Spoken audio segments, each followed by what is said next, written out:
လက်ရှိဘန်ကောက်ကွန်ဒိုတွေမှာအယောင်းဝယ်နှီးနေတယ်ပြောနေပေမဲ့ရောင်းအားကောင်းနေတဲ့2 point ကွန်ဒိုတစ်ခုရှိတယ်။ IVY တို့တူတူ review လုပ်ကြည့်ရအောင်။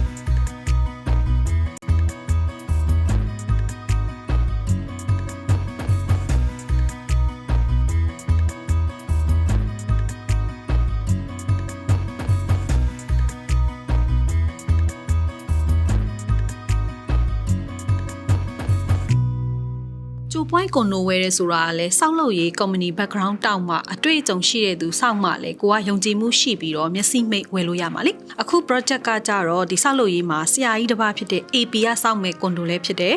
ဘန်ကောက်မြို့ရဲ့အဓိကအစိမ်းရောင်ရထားလိုင်းကြီးဖြစ်တဲ့ဥရုံစုဘူတာနီမှာရှိတယ်အထက်နေရှစ်ထက်ကွန်ဒိုအမျိုးအစားဖြစ်တယ်ဆိုတော့အထက်နေကြိုက်သူတွေအတွက်လည်းအဆင်ပြေတယ်ပြီးတော့ဘတ်2 တန်းခွဲကနေပြီးတော့စတင်ဝယ်ယူလို့ရတယ်ဆိုတော့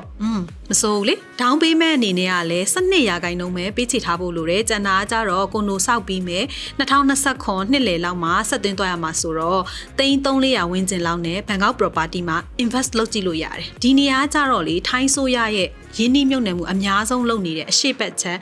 Eastern Economic Corridor ဇုန်ထဲမှာပါတယ်။ဘာလဲဆိုတော့အနာဂတ်မှာဒီ World Attraction Entertainment ကြီးတွေလာမဲ့ Walt Disney တို့ Tomorrowland, Formula 1 စတဲ့ entertainment နဲ့ playground တွေကဒီ Bangkok East အရှေ့ဘက်ခြမ်းဖြစ်တဲ့ဥရုံစုဘန်နာစမိုပရာကန်ချွန်ဘူရီပတ္တရာတောက်လျှောက်မှာရှိလာမှာဆိုတော့ထိုင်းနိုင်ငံရဲ့ခီးသွွားလုပ်ငန်းအတွက်အကြီးအကျယ်ပြောင်းလဲကြီးတစ်ခုဖြစ်မှာပေါ့နော်။ပြီးတော့ tourism project ကြီးတွေကြောင့်လဲဒီအနာဂတ်မှာဒီနေရာကမြေဈေးတွေကလည်းတက်လာမယ်ဆိုပြီးတော့သတင်းတွေကရေးသားထားကြပါတယ်။ Okay ထားပါအနည်းဆက်ဆုံးဆိုလို့ရှိရင်အရှိတောင်အာရှမှာအကြီးဆုံးဖြစ်လာမယ်ဘန်ကောက်မော်ကြီးနဲ့ဒီ project ကတမြို့နယ်ထဲမှာရှိတယ်။ကွန်ဒိုကနေလမ်းလျှောက်ပြီးသွားလို့တောင်ရတယ်။ပြီးတော့ဒီအစိမ်းရာဥရုံစုရထားလိုင်းကိုလည်းမီတာ900ပဲဝေးတာဖြစ်တဲ့အတွက်7မိနစ်ဝန်းကျင်လောက်လမ်းလျှောက်တာနဲ့ရထားလိုင်းကိုရောက်ပြီ။ကွန်ဒိုရှေ့ကလမ်းမကလည်းအရန်ကျဲတယ်။ပြီးတော့ဒီဥရုံစုလမ်းတစ်လျှောက်ကနာမည်ကြီးထိုင်းစာတွေကုန်စုံဆိုင်တွေ night market တွေနဲ့အရန်စီကားတယ်။ကွန်ဒိုကနေပြီးတော့လေ2မိနစ်လောက်လမ်းလျှောက်လိုက်တာနဲ့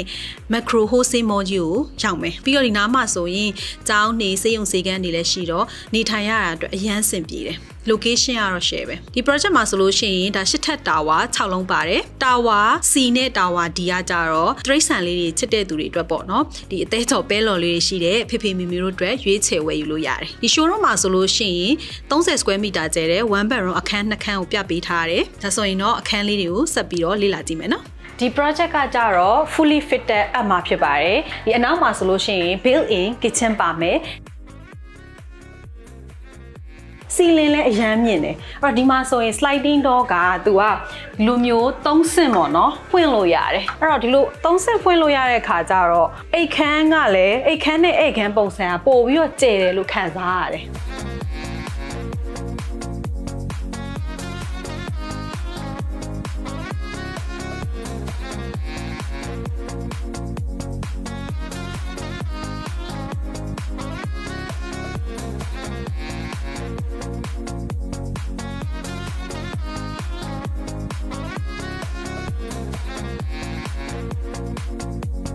IVY ကတော့လေကိုယ့်အကို review လုပ်ပြီးတော့ကိုယ်တိုင်တော့မှ investment လုပ်ချင်သွားတယ်